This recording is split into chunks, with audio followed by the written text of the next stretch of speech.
Todo compromiso tiene un costo. Y si yo me comprometo a llegar a cierta hora, pues tengo que levantarme temprano, tomar un transporte, en fin, para cumplir con ese compromiso, pero hay algo que tengo yo que hacer, que pagar. Si yo me comprometo a bajar de peso, pues también requiere hacer ejercicio, abstenerme ciertas cosas. Hay algo que hay que pagar. Para algunos compromisos es un precio, para otros un precio más grande, pero siempre hay que pagar algo. Hemos estado viendo el compromiso, el pacto de Jonatán con David, y ese pacto que hizo Jonatán le cuesta, tiene que pagar un precio. Vamos a continuar en 1 Samuel 20. Vamos a leer de los versículos 18 a 34.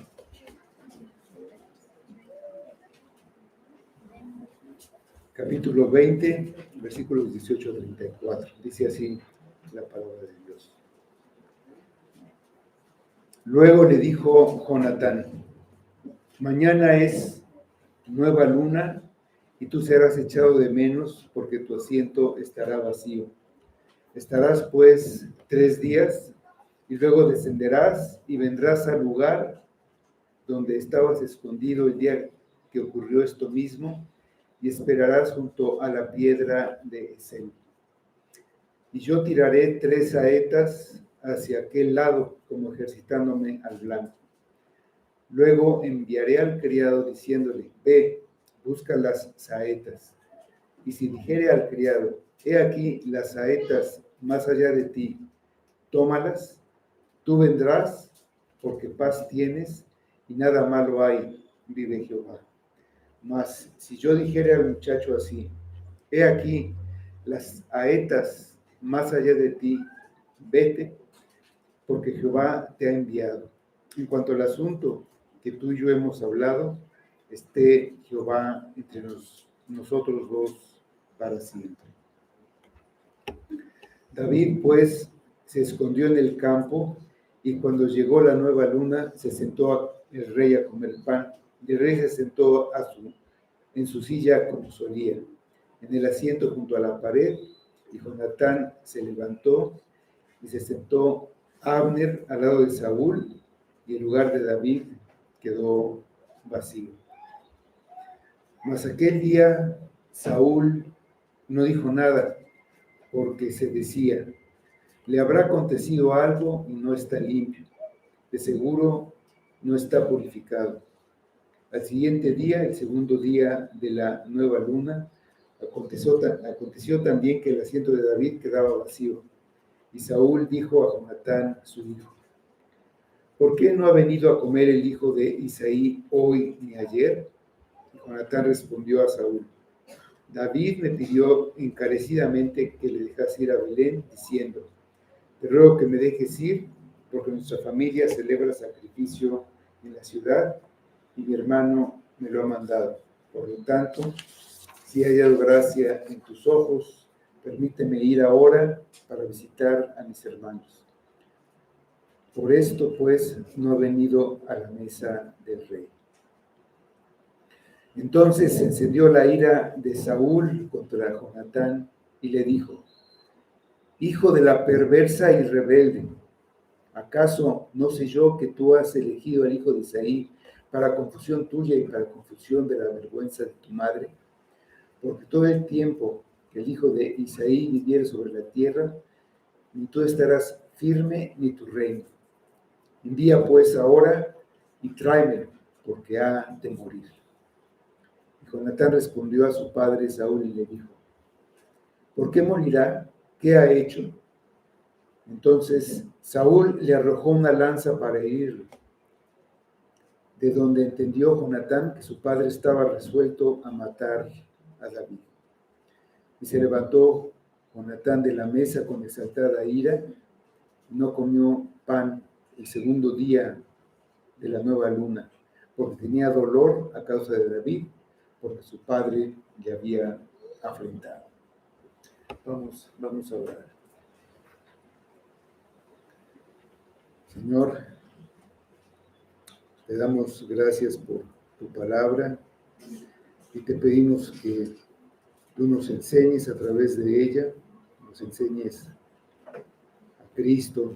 Sabemos que toda la Escritura habla de Él, que nos muestres también tu poder, tu sabiduría, tu soberanía, que nos muestres a nosotros y nuestra condición, nuestra necesidad, y que uses tu Espíritu para obrar en cada uno. Ayúdanos, Padre, ponemos todo en tu mano, el culto que estamos teniendo para tu gloria, y lo pedimos todo en nombre de Cristo.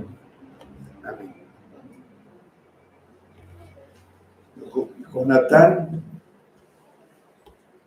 el príncipe de Israel, el príncipe heredero, y David no tenían nada en común.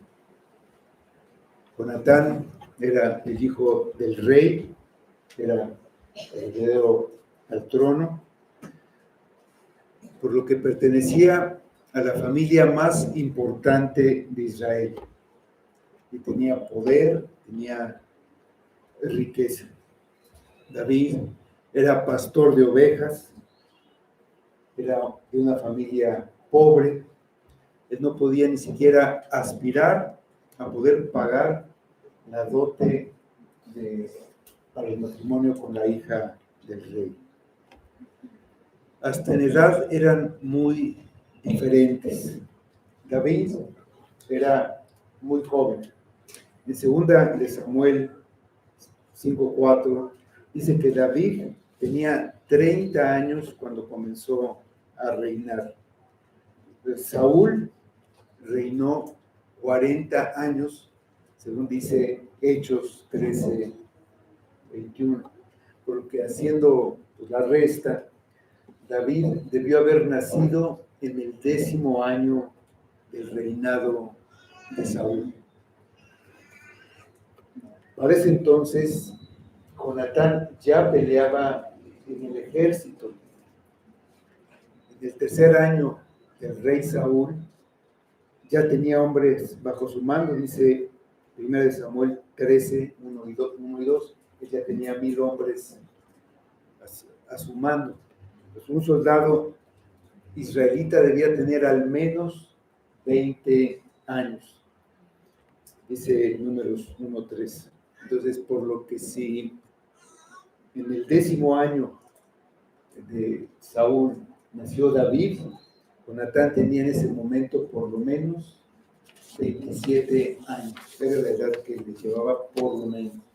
Podrían ser hasta 30. A pesar de las diferencias, Jonatán reconoció en David al auténtico libertador de Israel y al auténtico rey que Dios había designado para su pueblo. Entonces, Jonatán, se despojó de sus ropas reales, se las puso a David, él abdicaba a su trono a favor de David y haría lo que pudiera, todo lo que estuviera a su alcance, para que David reinara. Hizo un pacto con él en el que se comprometió a tratarlo con bondad y misericordia para siempre. Por eso, David, cuando se vio perdido por la persecución que hacía el rey Saúl hacia él, acudió a Jonatán teniendo la certeza de encontrar refugio. El pacto era en las dos direcciones, en los dos sentidos. David también juró y se comprometió a tener misericordia por Jonatán y por su descendencia. En todo esto hemos estado entendiendo el significado del pacto.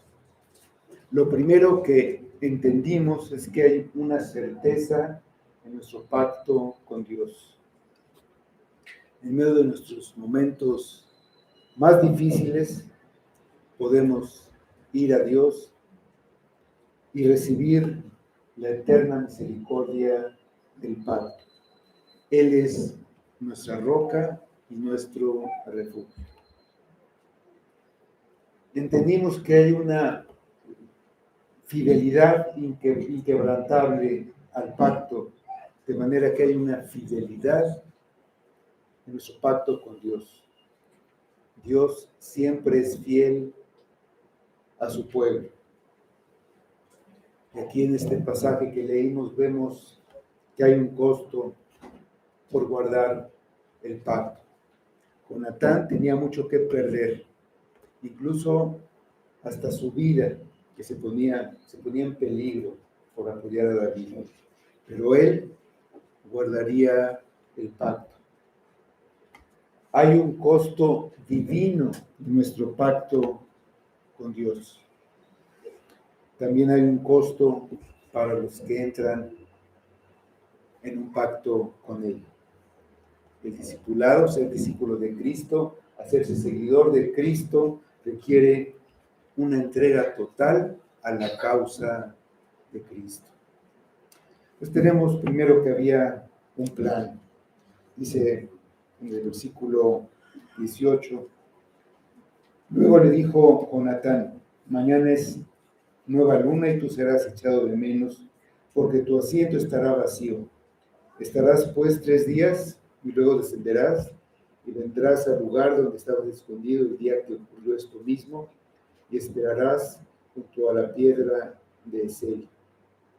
Yo tiraré 3 saetas hacia aquel lado como ejercitándome al blanco. Luego enviaré al criado diciéndole, ve, busca las saetas. Y si dijera al criado, he aquí las saetas más acá de ti, tómalas, tú vendrás, porque paz tienes y nada malo hay, vive Jehová. Mas si yo dijera al muchacho así, he aquí las saetas más allá de ti, vete, porque Jehová te ha enviado. En cuanto al asunto que tú y yo hemos hablado, esté Jehová entre nosotros dos para siempre. David pues se escondió en el campo y cuando llegó la nueva luna se sentó el rey a comer pan. Y el rey se sentó en su silla como solía, en el asiento junto a la pared. Y Jonatán se levantó y se sentó Abner al lado de Saúl, y el lugar de David quedó vacío. Mas aquel día Saúl no dijo nada, porque se decía, le habrá acontecido algo y no estará limpio, de seguro no está purificado. Jonatán y David habían jurado un pacto de fidelidad. Y David quería tener una certeza acerca de las intenciones de Saúl. Jonatán lo investigaría y lo haría saber a David. Si Saúl tenía malas intenciones para con David, no podían hablar con ellos libremente. David se escondería en un lugar que los dos conocían y se comunicarían entre ellos sin hablar. Después de que Jonatán conociera lo que había en el corazón y todas las intenciones de su padre hacia David, se comunicaría con él por medio de una señal que habían acordado de antemano. Jonatán simularía practicar el tiro al blanco y el lugar a donde él disparara las flechas, indicaría a David lo que pasaba. Dispararía 3 saetas, 3 flechas. Y esas flechas darían uno de 2 mensajes. El corazón de Saúl hacia David había cambiado y que no había nada malo contra él, porque Saúl estaba decidido a matar a David y que Jehová era el que lo enviaba lejos. Este es un momento crucial en la vida de David. Lo sería bienvenido de regreso al palacio y a su casa, a su hogar, o sería un fugitivo hasta que Saúl dejara de perseguirlo. Había mucho de por medio, por estas tres saetas que llevarían el mensaje a David. Pero la clave del enfoque de este pasaje está en el versículo 23. Dice: en cuanto al asunto que tú y yo hemos hablado, esté Jehová entre nosotros dos para siempre. Y entendemos que el pacto entre Jonatán y David es inquebrantable porque está Dios entre ellos. Es un pacto de parte de Dios, delante de Dios, un pacto de Dios. Si el pacto entre estos dos hombres es firme, ¿cuánta mayor seguridad tienen los santos de Dios con los que Dios ha hecho un pacto? No solamente tienen a Dios como testigo del pacto, sino Dios es el que inicia, el que mantiene y completa el pacto. En otras palabras, no tenemos relación con Dios sin el pacto. Si tenemos relación, es por lo que ha hecho Dios.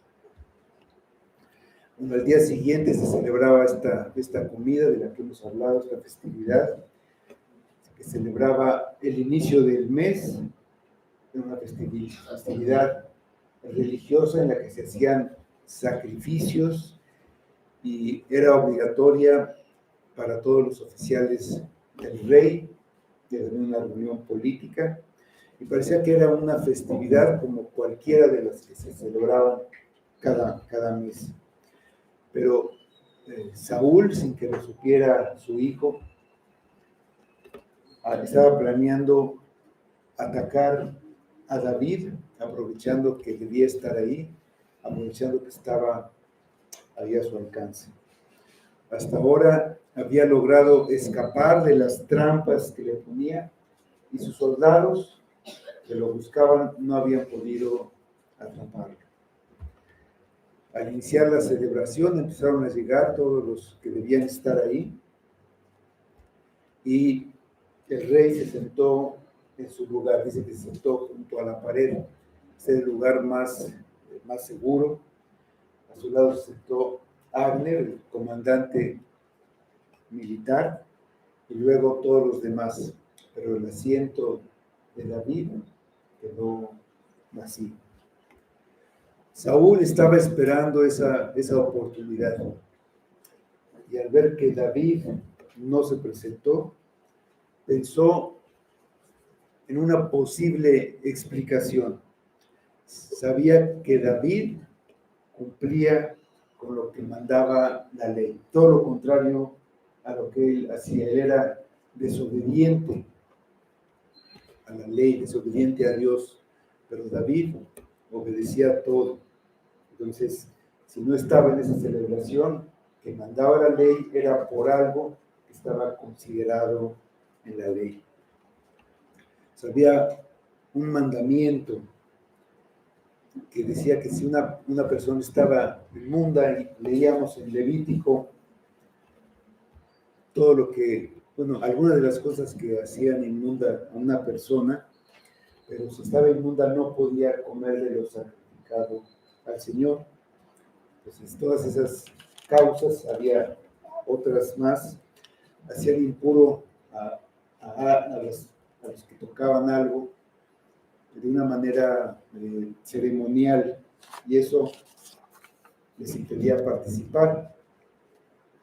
En Levítico 7:20 dice: pero la persona que comiere la carne del sacrificio de paz, la cual es de Jehová, estando inmunda, aquella persona será cortada de entre su pueblo. En este caso, la persona también, digamos que las cosas se purificaban, pero también las personas, por medio de una ceremonia de lavamiento. Quedaba inmundo hasta la noche, pero al día siguiente ya estaba purificado y podía participar. Dice Levítico 22, 6 y 7. La persona que lo tocare será inmunda hasta la noche y no comerá de las cosas sagradas antes que haya lavado su cuerpo con agua. Cuando el sol se pusiere, será limpio. Después podrá comer las cosas sagradas porque su alimento es. Pues Saúl pensó que esa era la explicación. Entonces, de que no dijo nada ese día, decidió esperar al día siguiente para entonces pues hacer lo que él tenía planeado. Dice el versículo 27, al siguiente día, el segundo día de la nueva luna, aconteció también que el asiento de David quedó vacío y Saúl dijo a Jonatán, su hijo, ¿por qué no ha venido a comer el hijo de Isaí hoy ni ayer? Ese segundo día ya no había una excusa que fuera aceptable. Al ver el asiento vacío, exigió una explicación. Saúl desconfiaba de todos y pues, él suponía que Jonatán sabía dónde estaba David. Él mismo había visto que Jonatán estaba determinado a que David llegara a la posición que Dios había designado para él. También él sabía, como todos los demás, que Dios había elegido a David como rey y a él, a Saúl, lo había desechado. Pero Saúl no quería dejar esa posición, estaba aferrado a su posición de rey. Saúl odiaba a David por la misma razón que Jonatán lo amaba, porque era el elegido de Dios. Lo llenaba de ira que Jonatán estuviera dispuesto a renunciar al trono que según Saúl le correspondía a favor de David. No podía entender que protegiera al que él consideraba su enemigo. Dice el versículo 28. Y Jonatán respondió a Saúl, David me pidió encarecidamente que le dejase ir a Belén, diciendo, te ruego que me dejes ir, porque nuestra familia celebra sacrificio en la ciudad y mi hermano me lo ha mandado. Por lo tanto, si he hallado gracia en tus ojos, permíteme ir ahora para visitar a mis hermanos. Por esto, pues, no ha venido a la mesa del rey. La respuesta de Jonatán tenía la intención de sacar a la luz las verdaderas intenciones de Saúl, pero lo hace por medio de una mentira. Los hombres piadosos también pecan. La Biblia narra los hechos tal como ocurrieron, pero no lo podemos tomar como un ejemplo para imitar. Abraham, Isaac o Jacob también mintieron, lo vemos ahí en el libro de Génesis, pero siempre hubo consecuencias negativas para ellos. Por muy buenas intenciones que tuviera Jonatán y por más complicada que fuera la situación, no se justifica decir una mentira deliberada. Lo que pasa con los mejores hombres debe hacernos pensar en ciertas verdades sobre nosotros mismos.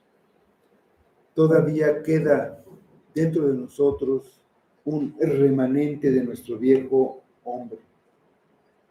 Queda algo de nuestra antigua naturaleza y muchas veces actuamos con métodos carnales. Cristo nos advirtió en Mateo 26, 41.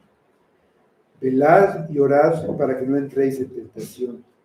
El espíritu a la verdad está dispuesto, pero la carne es débil.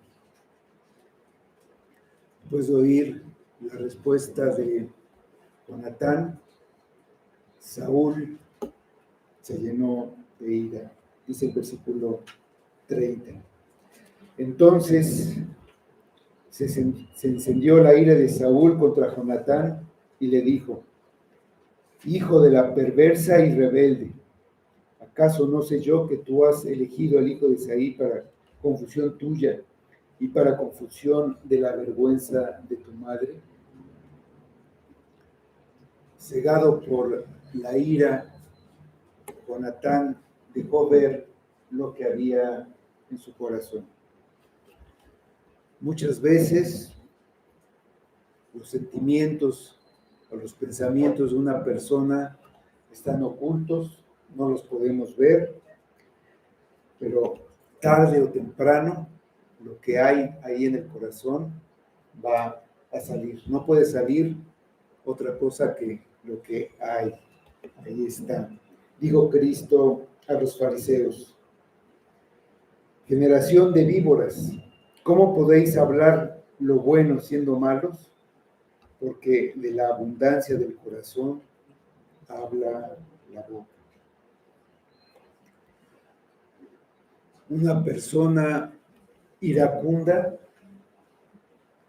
da a conocer frecuentemente, más fácilmente lo que está en su corazón por lo que sale de su boca.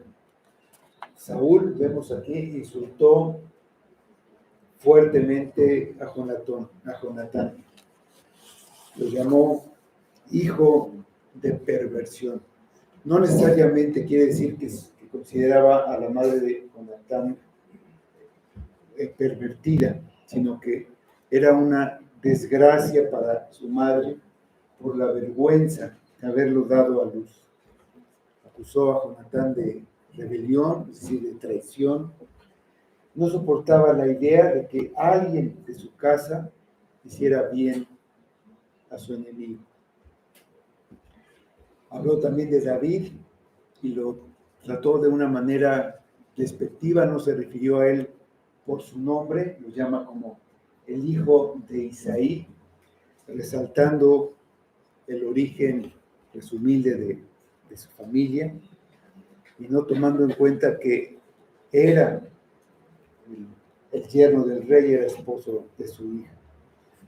Ahí, frente a toda la corte, humilló, insultó a su propio hijo Jonatán.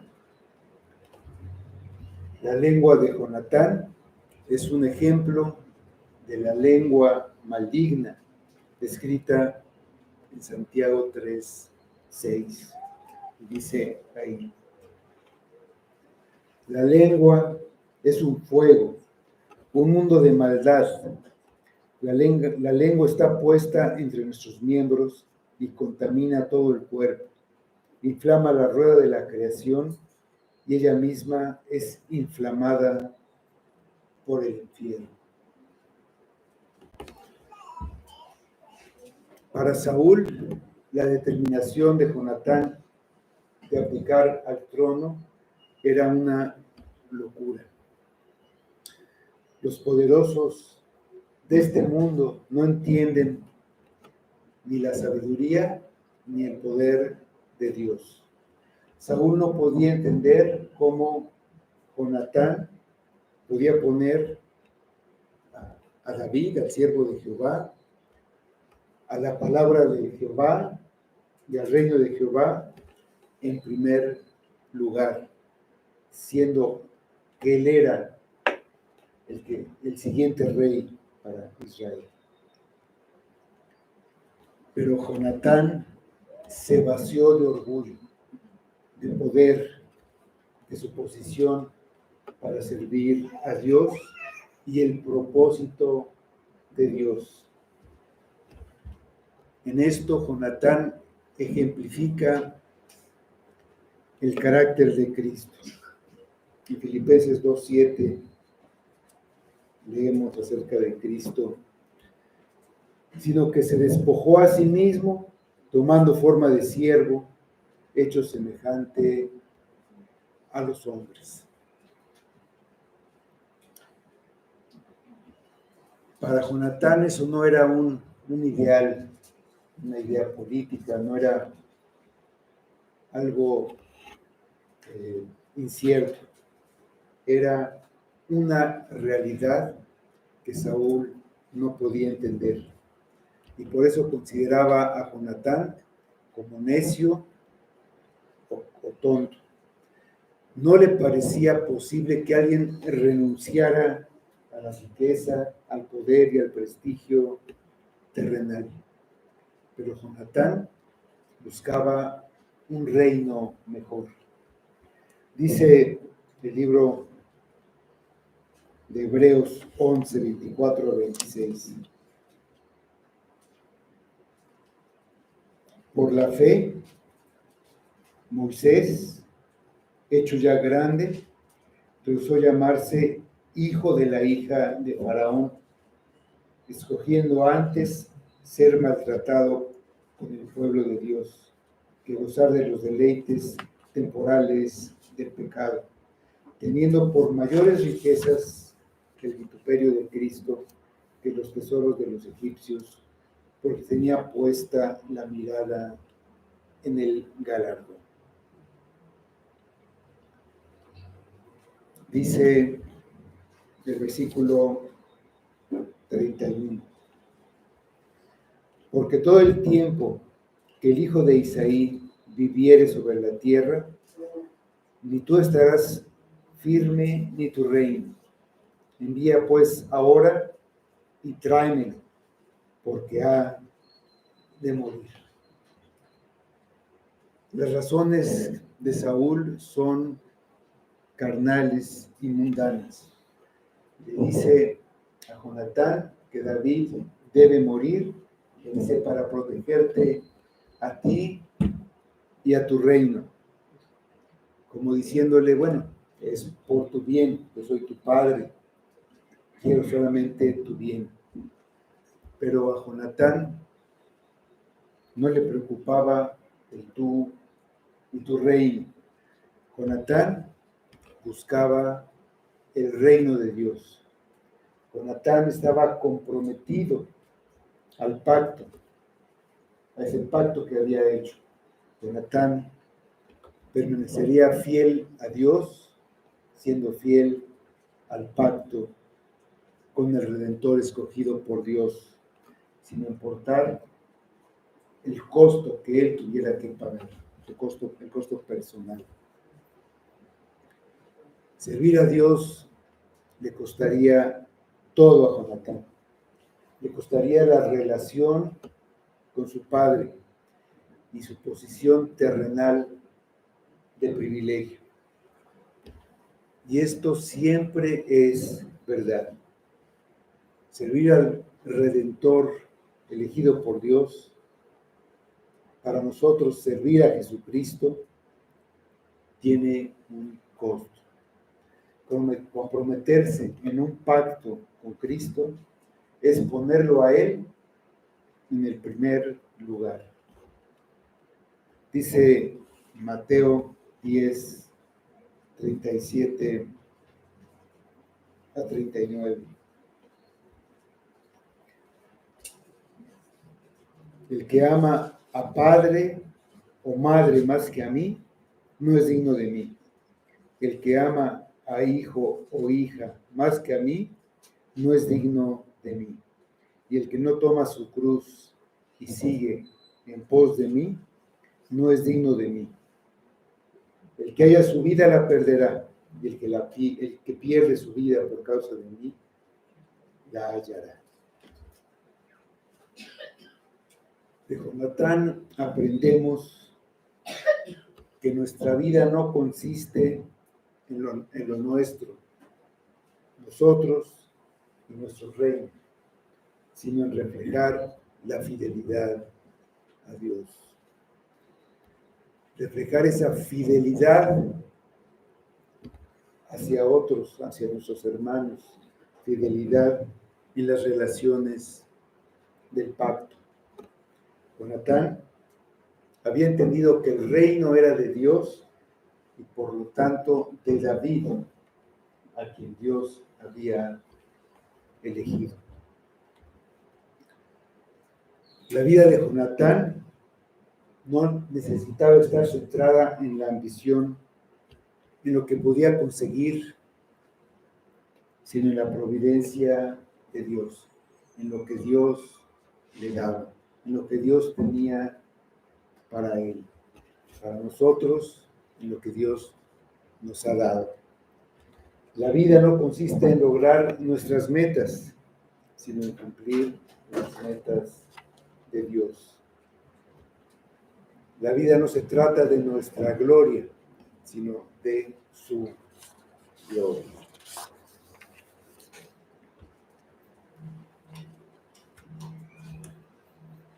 La ira de Saúl y también la ira de Jonatán, dice el versículo 32. Y Jonatán respondió a su padre Saúl y le dijo: ¿por qué morirá? ¿Qué ha hecho? Él respondió no solamente defendiendo a David, respondió en lo que era correcto y justo delante de Dios. Al ver la reacción de su padre y oír sus argumentos, entendió que estaba determinado a matar a David. Como ya había hecho antes, trató de hacerlo entrar en razón, haciéndole ver que David no había hecho nada malo, nada para merecer la muerte. Le pidió que por lo menos le diera una razón válida, una razón, por así decirlo, bíblica, pero no la había. Dice el versículo 33, entonces Saúl le arrojó una lanza para herirlo, de donde entendió Jonatán que su padre estaba resuelto a matar a David. Jonatán entendió lo que pasaba. Saúl le arrojó la lanza que tenía, por así decirlo, se pasó de lanza. Y a diferencia de la primera vez, Saúl no estaba dispuesto a escuchar. No le importaba si sus actos estaban bien o estaban mal. Él va a hacer lo que él quiere, sin importar lo que Dios diga. No le importaban los mandamientos de Dios. No los cumplía lo que él quería. Aquí el mandamiento concreto es, pues no matarás. Su problema es el de siempre, su desobediencia. En lugar de una respuesta coherente, recibió Jonatán un golpe de lanza. Saúl le respondió tratando pues de herirlo, sino de matarlo. Y aquí vemos que la desobediencia constante, cuando una persona persiste en desobedecer a Dios, quita el freno a la maldad. Ya no hay nada que lo detenga. Lo que empujó a Saúl a arrojar la lanza fue la negativa de Jonatán de aceptar como válida la razón que le estaba dando. Ni tú ni tu reino están firmes. Él se quería justificar pretendiendo actuar a favor de su hijo, cuidando su futuro, pero Jonatán consideró y se lo dijo que ese punto de vista estaba equivocado. Y entonces Saúl explotó. Odiaba tanto a David que trató de matar a Jonatán por haberse puesto a favor de David. Dice el versículo 34, y se levantó Jonatán de la mesa con exaltada ira, y no comió pan el segundo día de la nueva luna, porque tenía dolor a causa de David, porque su padre le había afrentado. Evidentemente, Saúl falló, erró el tiro otra vez, como había fallado con David. Jonatán se levantó con exaltada ira.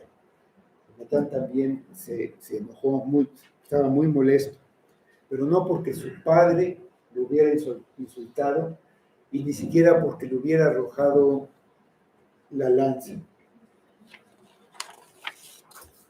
Para todo esto, seguramente había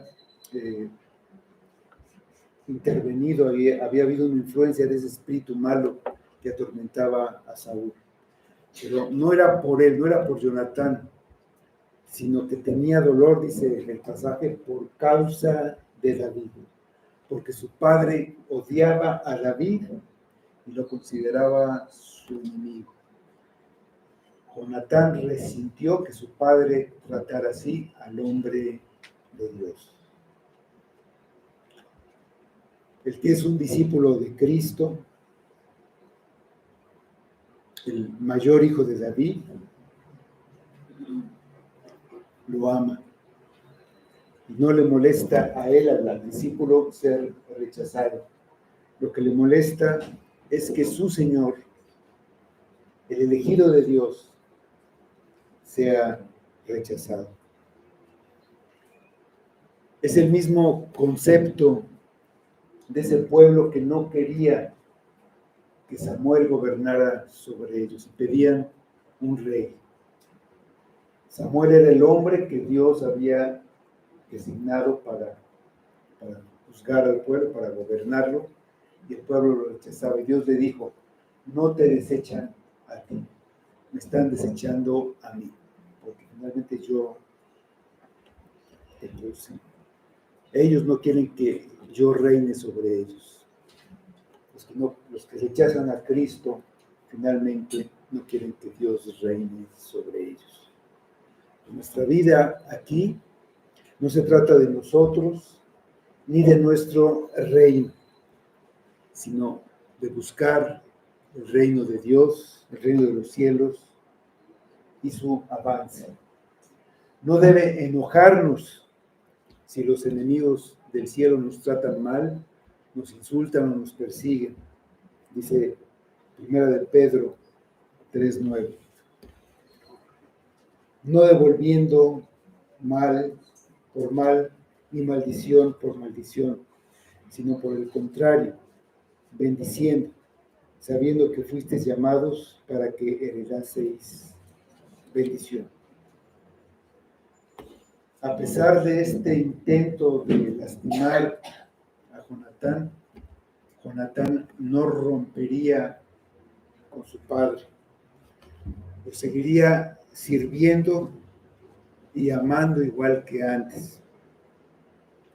No le guardaría rencor, por haber tratado de matar. Y sería fiel hasta el final. Siguiendo con la historia, vamos a ver que Jonatán moriría luchando al lado de Saúl. Su ira, lo dice el pasaje, es porque Saúl había afrentado a David. Debemos ser tardos para la ira, lentos para enojarnos por una afrenta personal hacia nosotros. Pero debemos ser prontos para amar a nuestro Salvador, al que decidimos amar cuando lo reconocimos como el que Dios había puesto, que había designado como nuestro Rey. Al entrar en un pacto con Él, siempre hay un precio que pagar.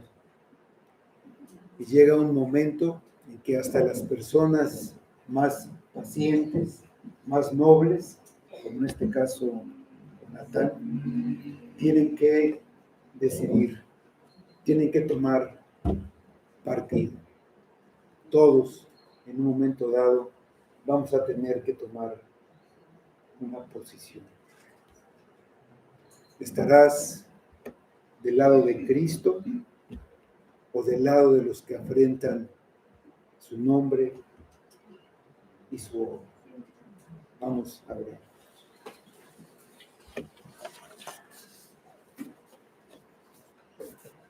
Señor, no podemos sino agradecer a Cristo, al que tú has designado desde antes de la fundación del mundo como Rey, como nuestro Salvador, como nuestro Señor. Te pedimos que tú nos ayudes a verlo de esta manera, a reconocerlo y entonces hacer un pacto de fidelidad con Él. Sabemos lo que Él hizo, lo que Él ha hecho y lo que sigue haciendo por su pueblo, pero que nosotros también seamos fieles, que se pueda ver en nosotros esa santidad, ese cambio, esa vida que viene de ti, esa vida que viene de haberte reconocido, de haberte pues, recibido como nuestro Señor, como nuestro Salvador. Ayúdanos, Padre, danos la fe que no tenemos, el arrepentimiento que necesitamos para ponerlos en el lugar que debemos ocupar en el pacto. Pedimos todo para tu gloria y lo pedimos en nombre de Cristo.